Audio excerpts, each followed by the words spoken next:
পুড়িয়ে ফেলা হচ্ছে অস্ত্র, এরই সাথে শেষ হতে চলেছে ৪০ বছর ধরে চলতে থাকা যুদ্ধ। কুর্দিস্তান ওয়ার্কার্স পার্টি PKK নামে একটি বিদ্রোহী গোষ্ঠী প্রায় ৪০ বছর ধরে তুরস্কের সঙ্গে লড়াই করছিল। এই দীর্ঘ লড়াই এবার শেষ হতে চলেছে, কারণ PKK তাদের অস্ত্র জমা দেওয়া শুরু করেছে।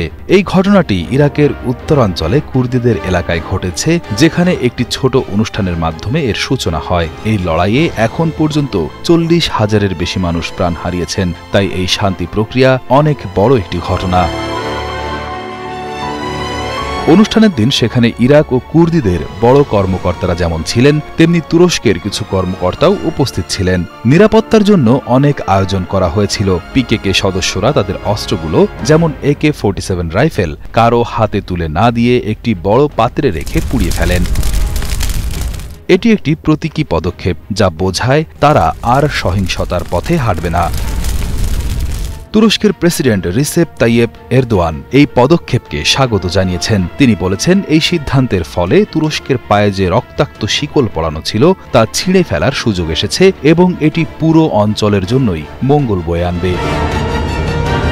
এই শান্তি প্রক্রিয়ার শুরুটা হয়েছিল PKK-এর প্রতিষ্ঠাতা আবদুল্লাহ ওজালানের একটি আহ্বানের মাধ্যমে। তিনি ১৯৯৯ সাল থেকে তুরস্কে কারাবন্দী আছেন।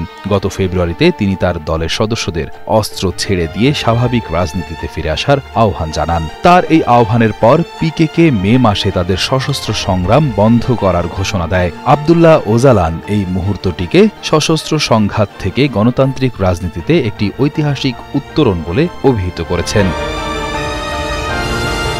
PKK তুরস্ক, ইউরোপীয় ইউনিয়ন এবং যুক্তরাষ্ট্রের কাছে একটি নিষিদ্ধ সংগঠন হিসেবে পরিচিত। ১৯৮৪ সাল থেকে শুরু হওয়া এই সংঘাতে শুধু তুরস্কেই নয়, এর প্রভাব প্রতিবেশী দেশ যেমন ইরাক, সিরিয়া এবং ইরানেও পড়েছে।